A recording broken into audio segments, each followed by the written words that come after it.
Hey there friends, welcome back to another Legally Armed America video. I am of course Paul Glasgow here, the one and only truth pimp, delivering you a vulgar display of logic and reason on a daily basis.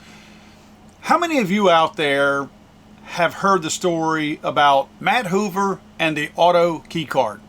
If you hadn't heard about it, Matt Hoover had a YouTube channel, and essentially kind of like we do reads for sponsors and whatnot. He was doing a read or a series of reads for auto key card, and I know I'm oversimplifying, I'm just saying he didn't actually sell these things. He was just doing reads for them.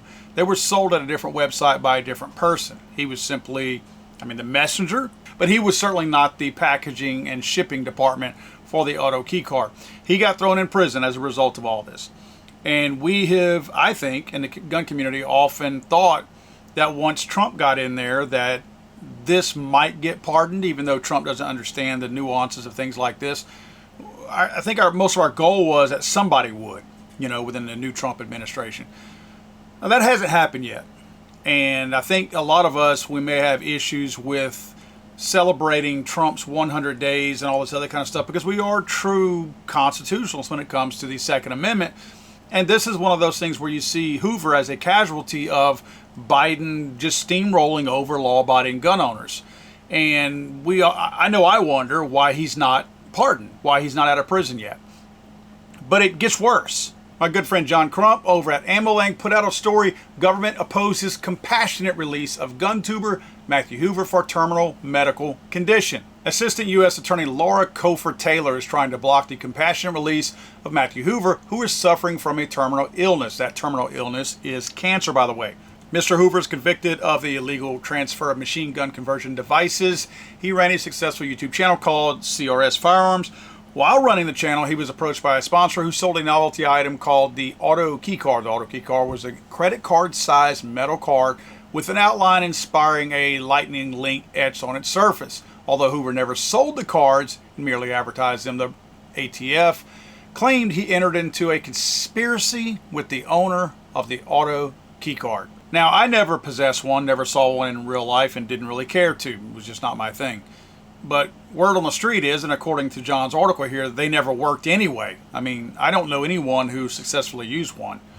So it was a useless piece of metal anyway that you still had to finish making it off of the strip of metal that it was actually on. But Hoover has cancer, and the judge does not want to give him a compassionate release with his terminal cancer because reasons.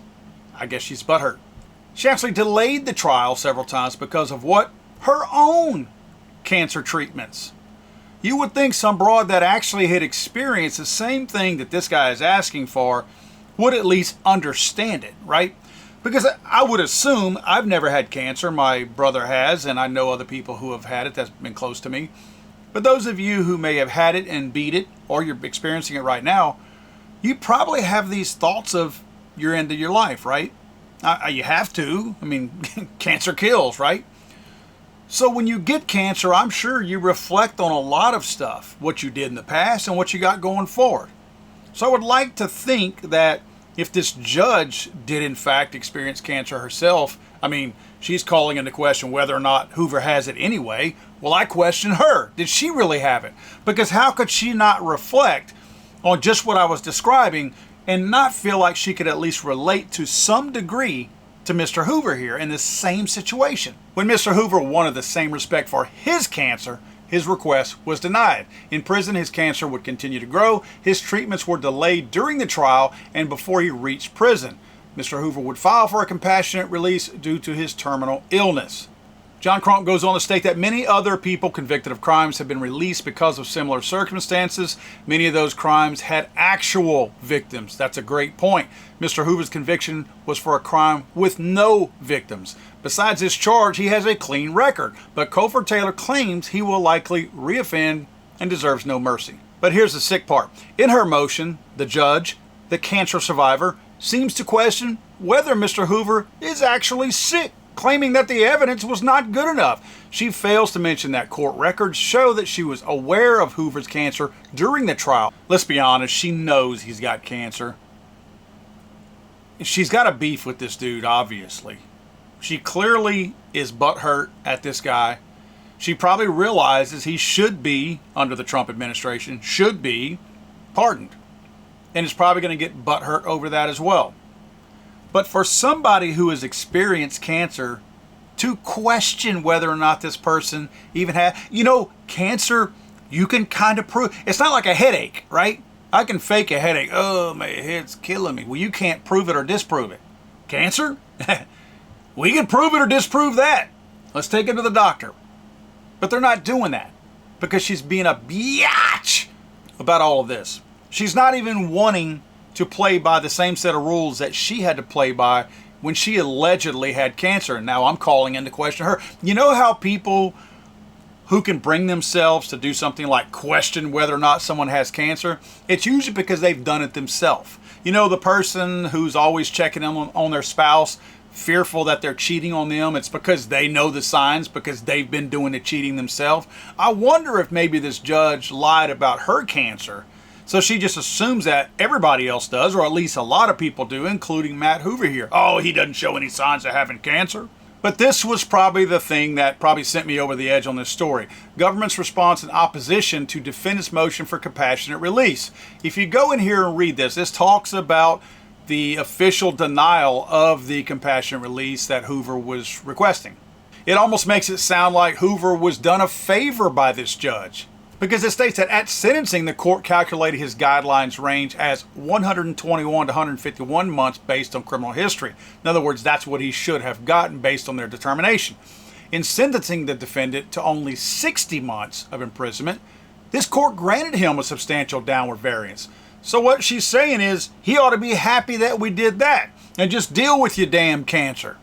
I'm not reducing your sentence anymore because I already did you a favor before.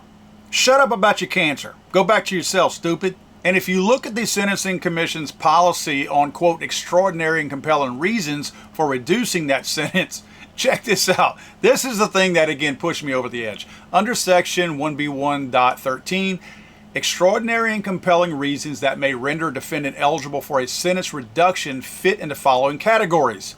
I only needed to read number one, medical circumstances of the defendant. There are other reasons, but I didn't need to go any further. I do think, and I'm not a doctor, although I have logged into WebMD, and I do give my son's prescription medication, so according to Katy Perry standards, her being an astronaut, maybe I am a doctor. But I do believe cancer would qualify as a medical circumstance of the defendant. Wouldn't you? I don't know what has to happen right here. I don't know if it has to be congresspersons need to be contacted to put some pressure on Pam Bondi. Maybe we can get Pam Bondi to stay off of Fox News for maybe a day and tend to her job. I know that my friends over at Gun Owners of America have listed several reasons and good things that they feel like the Trump administration has done during the first 100 days. But I think a lot of us sitting on the edge of all this look at things like this and realize that putting out an executive order that says you are going to do stuff about the Second Amendment doesn't even compare when you have somebody rotting in jail with cancer over some stupid, frivolous thing like this, and nobody's talking about this person getting out. They don't have much more of their sentence anyway left, so just let the guy out and let him die at his own house with his own loved ones. This judge is worried about him reoffending? In what, death? In the afterlife? Are they afraid he's going to bring machine guns into heaven or hell or wherever? Maybe he's going to be, I don't know, reincarnated as a gangbanger, and he's going to have some of these auto key cards made because he was dealt with them in his prior life. If this guy's going to reoffend, he doesn't have much time to reoffend. And I don't think, since he's asking to get out of prison so he can go home to his family and die, I don't think he has intentions of reoffending. That's the whole point of him trying to get out, so he can go home to his family and die in peace. This is one of those situations that I feel like he shouldn't have been in there in the first place, but he absolutely has an extraordinary and compelling reason to be released sooner because of his medical condition. I know John Crump is in contact with his wife, so not sure what's going on there. I'll try to find out from John on what's being done to communicate to whomever. whatever official needs to be talked to override this silly little butthurt judge down in Florida and get this thing taken care of and done the right way. I'd like to see this thing done right. Again, as John mentioned in his article, there were no victims in this crime. None. This is a true victimless crime that this man was sentenced to prison for.